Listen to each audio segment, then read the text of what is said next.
Coba seluruh santri tolong fokus ya, karena beberapa hari ini Pak Amri perhatikan Ananda semua di saat penceramah menyampaikan isi ceramahnya, Ananda sibuk bercerita. Jadi malam ini kalau ada Ananda santri yang bercerita, Pak Amri panggil ke depan untuk bercerita di depan jamaah sekalian. Fahimtum? Fahimtum? Baik. Bismillahirrahmanirrahim. Assalamualaikum warahmatullahi wabarakatuh. Santri kurang semangat. Assalamualaikum warahmatullahi wabarakatuh.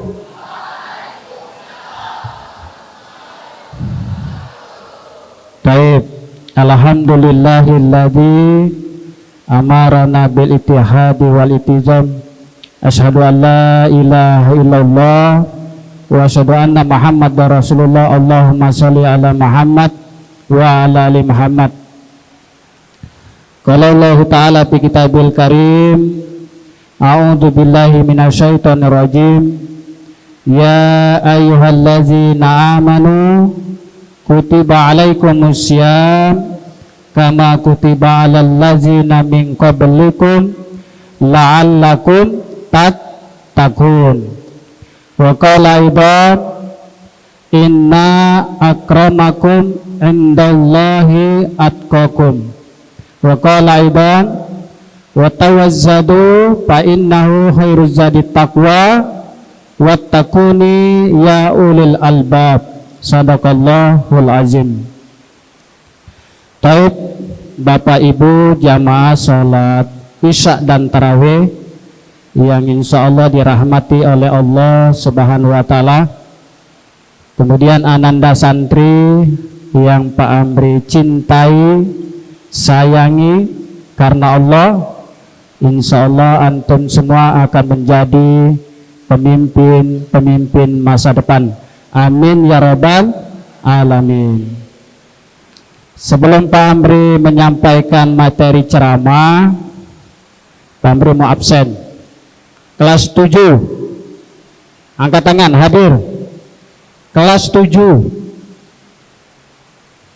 Berapa jumlah kelas 7? 47. Hadir semua? Hadir semua? Baik. Kelas 8. Kelas 8. Mana kelas 8? Kelas 8 berapa orang nak? Kelas 8 berapa orang? 33. Hadir semua? Baik. Kelas 9. Kelas 9 mana? Cuma 4 ekor. Kelas 9. Ustadz Nanda kelas 9 berapa orang?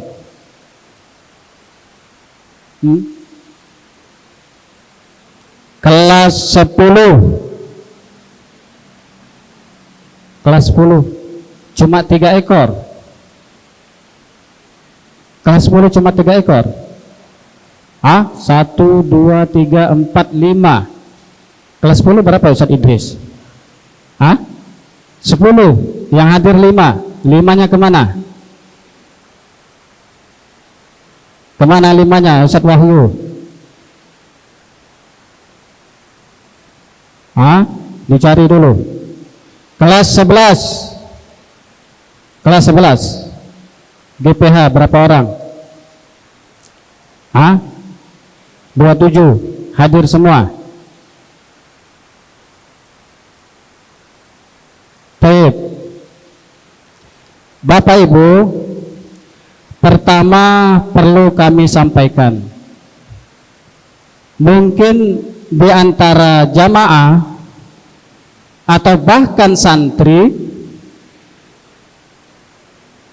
pernahkah bertanya kenapa Masjid Agung Hidayatullah ini terletak di pinggir jalan di depan kampus pesantren?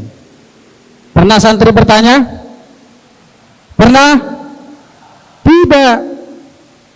Ya, berhari-hari di sini, ya Ustaz Dedi, berhari-hari di sini, tidak bertanya, tidak mau mencari tahu kenapa Masjid Agung Hidayatullah ini terletak di pinggir jalan. Siapa yang bisa jawab? Dimas. Pamberi kasih 100.000 hutang. Kenapa? Profesor Dr. Haji Muhammad Saifuddin MAG, dosen pasca sarjana Universitas Islam Sultan Syarif Qasim Pekanbaru, dalam diskusi mata kuliah analisis kebijakan dan pendidikan Islam itu pernah mengatakan Hidayatullah salah satu pesantren yang cirinya adalah masjidnya di pinggir jalan. Itu ciri apa? Ciri peradaban Islam.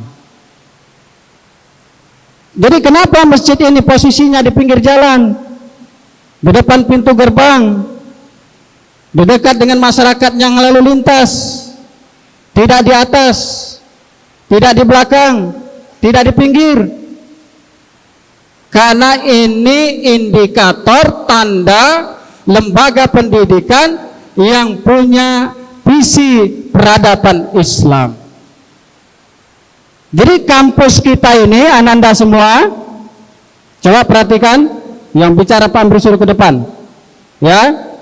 Kampus kita ini yang luasnya 1,5 hektar, berbatasan dengan Bina Uma, kemudian Buana Piul, kemudian RKT, kemudian Genta. Itu bukan hanya kampus pesantren, bukan hanya kampus lembaga pendidikan dari TK sampai perguruan tinggi, tapi kampus ini adalah kampus peradaban Islam. Nah, makanya Ananda santri jangan setiap hari diingatkan, pakai songkoknya, tertib, diam, jangan bicara, kakinya itu apa? Ya, itu belum mencerminkan peradaban Islam. Jadi tidak perlu lagi diingatkan, malu sama bapak-bapak, sama jamaah-jamaah, sama ibu-ibu. Ya, malu. Sapnya diingatkan, songkoknya diingatkan, duduknya diingatkan, beolnya diingatkan. Ya, siap tertib, siap tertib, siap disiplin, siap beradab di masjid, siap memiliki akhlak, siap menjadi santri yang soleh, siap santri yang soleha. Nah, ya, jadi begitu. Taib, Bapak Ibu yang berbahagia, ada bagian dakwah yang hadir ini? Ada, Ustaz Wahyu ada yang bagian dakwah. Yang bagian dakwah ini juga kelewat. Pak Amri sebagai ketua pengurus yayasan hanya dikasih jadwal 1 malam ini, para budi, itu pun cadangan. Itu pun cadangan. Masya Allah. Seharusnya pengurus yayasan lebih banyak supaya bisa memberikan informasi dan syiar peradaban Islam kepada para jamaah. Baik Bapak Ibu, kita kembali kepada rangkaian ibadah bulan Ramadan.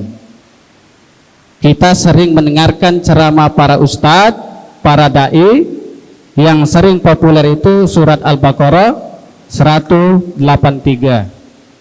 Ya ayyuhallazina amanu, wahai orang yang beriman, kutiba alaikumussyam, diwajibkan atas kamu berpuasa, kama kutiba 'alal ladzina min qablikum, sebagaimana diwajibkan atas orang-orang sebelum kamu, la'allakum tattaqun, mudah-mudahan kamu menjadi orang yang bertakwa. Pertanyaannya, Ustadz Robudin, ini ada Ustadz Robudin dari Bina Ummah. Tadi Pak Amri lihat ada juga Pak Pagarin, ada Pak Pagarin. Ada juga Pak Andi. Ada Pak Andi kan, Ketua RW. Pertanyaannya, takwa itu apa? Ini yang sering kita dengar. Ibu-ibu di belakang, ada Bu Susanti. Tadi saya tengok dibonceng oleh Pak Rubudin dari Bina Ummah. Takwa itu apa? Jadi pada suatu ketika sahabat Rasulullah Shallallahu Alaihi Wasallam, Umar ibn Khattab, berdialog dengan Ubay bin Ka'ab.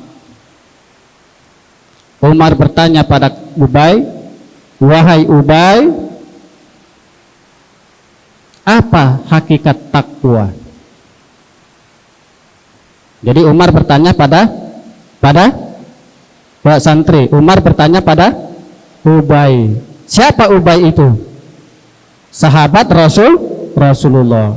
Siapa Umar itu? Sahabat Rasulullah. Bukan sahabatnya Ustadz Nanda, sahabatnya Ustadz Wahyu, bukan. Sahabat Rasulullah. Jadi apa hakikat takwa Ubay?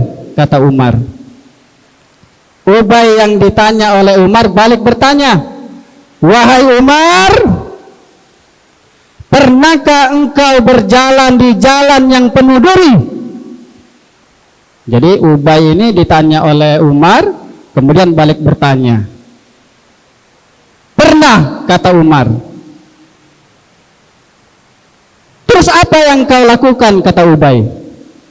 Saya akan berjalan dengan hati-hati. Maka kata Ubay, itulah hakikat takwa. Artinya apa Bapak Ibu, para santri? Orang yang bertakwa, yang dihasilkan dari proses tarbiyah rangkaian ibadah Ramadan, termasuk ibadah puasa ini, dia akan senantiasa berhati-hati berjalan dan hidup di dunia ini. Artinya apa? Orang yang bertakwa akan selalu hati-hati jangan sampai dia melakukan perbuatan maksiat. Kalau kita dengar definisi takwa di para khotib, takwa itu melaksanakan perintah Allah, menjauhi larangan Allah. Kalau perintah Allah tidak perlu kita bahas, tapi kalau larangan Allah itu yang kita harus hati-hati. Maka dari percakapan antara Umar dan Ubay, takwa itu adalah hati-hati hidup di dunia ini. Jangan sampai kita melakukan perbuatan maksiat, tidak sholat maksiat, ya, tidak punya adab maksiat, tidak berpuasa maksiat, tidak taat kepada suaminya maksiat, tidak menyantuni istri dan anaknya maksiat, apalagi berzina, tambah maksiat. Jadi takwa itu pada prinsipnya kita hidup di dunia ini berhati-hati untuk tidak melakukan perbuatan maksiat. Kemudian yang kedua, takwa itu apa? Bapak Ibu, kita ini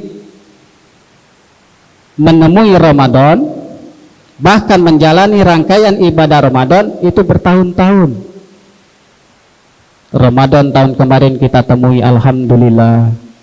Kemudian Ramadan kali ini alhamdulillah kita temui. Tapi kita belum tentu akan menjumpai Ramadan yang akan datang. Kalau Ramadan jelas tiap tahun ada, ya Bu ya, tiap tahun ada. Tapi kita belum tentu menemui bulan Ramadan. Ramadan kemarin kita bisa bersama-sama Allahyarham Ustadz Jamaluddin tapi Ramadan ini ternyata kita tidak bisa bersama-sama lagi. Itu bukti bahwa belum tentu tahun depan kita akan menemui bulan Ramadan. Maka takwa itu apa? Takwa itu dari proses tarbiyah menjalankan ibadah Ramadan termasuk puasa. Pada prinsipnya Allah ingin memberitahu kita bahwa kita harus menyiapkan bekal kehidupan akhirat. Jadi takwa itu Pak, kita itu diingatkan oleh Allah untuk kehidupan akhirat, bukan untuk nanti dapat gelar takwa, setelah itu lebaran pakai baju baru bersilaturahim. Bukan.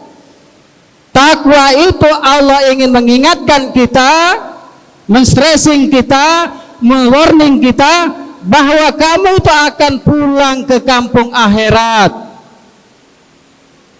Misalnya Pak Robudin sama Bu Susanti mau pulang ke Aceh, kan perlu bekal Pak Robudin ya?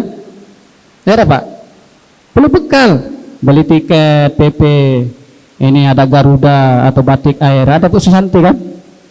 Beli tiket, sudah beli tiket, beli oleh-oleh, bekal. Pak Andi juga begitu, Pak Irwe mau ke Jawa, perlu bekal. Nah, takwa ini oleh Allah kita diingatkan untuk kehidupan akhirat. Jadi kehidupan ini Pak panjang ya. Alam roh, setelah alam roh, alam kandungan, setelah alam kandungan, alam dunia. Adakah bapak-bapak di antara kita ini sebelum alam dunia tidak memasuki alam kandungan? Ada? Pak Maradona ada? Hah? Langsung keluar, langsung muncul di Medan, kemudian ke Batu Haji. Hah? Atau santri? Ada enggak langsung di alam dunia, tidak lewat alam kandungan? Hah? Bapak ada? Plung langsung turun dari langit. Hah? Enggak ada. Ya? Setelah alam dunia, nanti kita baru masuk ke alam kubur. Di alam kubur nunggu lama. Nunggu lama. Kalau kita ibadah Ramadan, amal soleh, tarawih dengan tertib, santri-santri ya, di alam kubur-kuburnya dilapangkan, kuburnya ibarat istana dan sebagainya. Setelah itu alam apa? Alam kehancuran dunia dan semesta alam, yaitu kiamat. Setelah kiamat, alam kebangkitan, terus sampai ke sirat antara surga dan neraka. Ini panjang Pak, perjalanan ini panjang.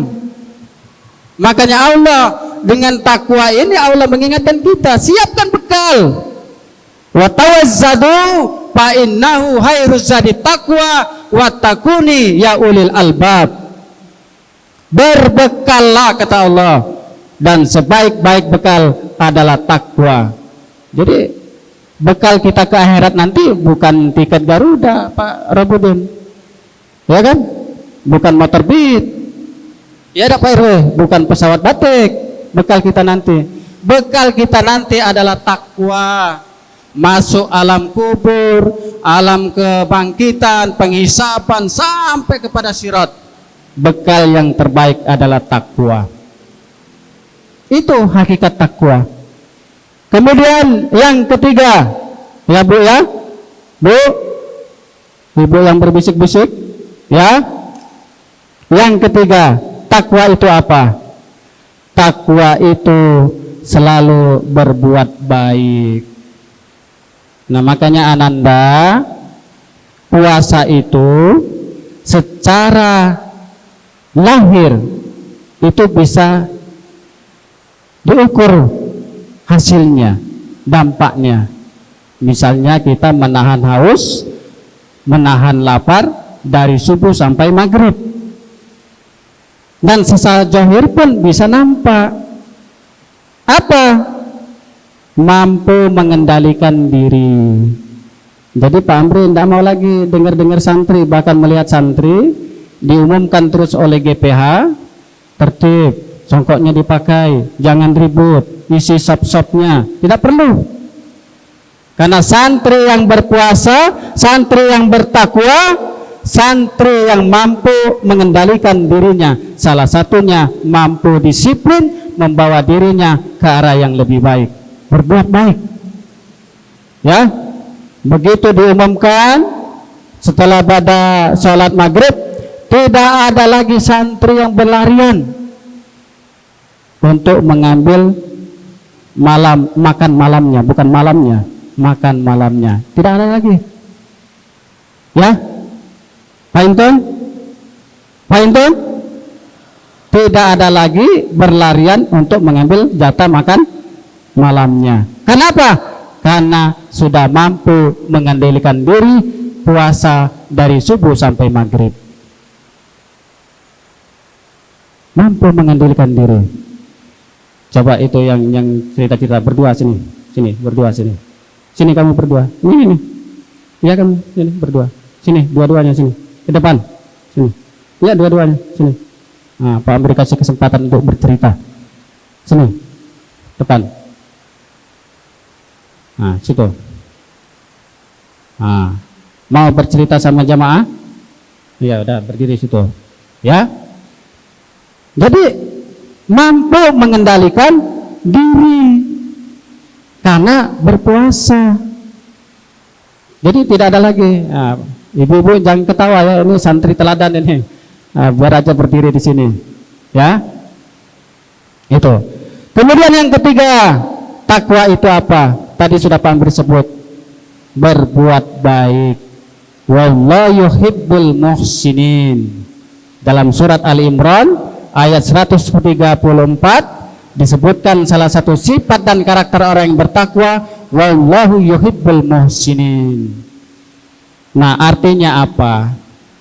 Begitu kita berpuasa, kita melaksanakan tarawih pada malam harinya, kemudian kita tadarus Quran, kita memberikan takjil buka puasa, kita berinfak, kita membayar zakat dan lain sebagainya. Kemudian amal-amal kebaikan kita dilipat gandakan oleh Allah.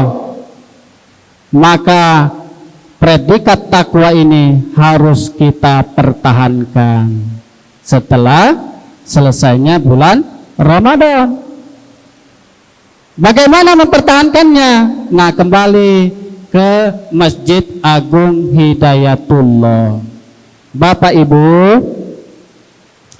dalam visi miniatur peradaban Islam, masjid ini menjadi pusat informasi dan syiar peradaban Islam. Bagaimana predikat takwa yang sudah didapatkan oleh ibu-ibu, oleh bapak-bapak sekalian? Kan di sini ada jamaah tetap nih, ada Dr. Robudin, ada Insinyur Andi, ada Dr. Maradona, ada Pak Dedi, ada yang Pak itu, yang dari sana itu yang jualan pisang crispy, itu sering sholat di sini. Cara kita mempertahankan takwa setelah Ramadan, kita senantiasa berbuat baik. Dan di mana berbuat baiknya? Di pusat informasi dan syiar peradaban Islam, Masjid Agung Hidayatullah. Artinya apa? Makanya Pak Amri tadi tanya, mana DKM-nya? Mana bagian dakwanya? Nanti pasca Ramadan, jamaah-jamaah yang menjadi jamaah tetap di Hidayatullah ini kita libatkan dalam kemakmuran masjid. Jadi masjid ini kalau diurus oleh DKM pesantren, ya begini-begini terus, tidak maju sarana prasarananya. Pak Amri ingat betul 3 tahun yang lalu Allah yarham Ustadz Jamaluddin menyampaikan pada bulan Ramadan, insya Allah tahun depan masjid kita akan dipasang AC. Ini sudah 3 tahun. Ya Pak Robudin, Pak Robudin sudah 3 tahun tidak dipasang AC. Gimana Heri? Tidak dipasang AC. Karena apa? Kemakmuran masjid tidak bisa eksklusif. Ada DKM-nya atau bidang dakwanya. Catat, pada Ramadan kita akan undang jamaah-jamaah, terutama warga dari itu, dari Bina Umar, kita ajak menjadi pengurus masjid. Dalam rangka apa?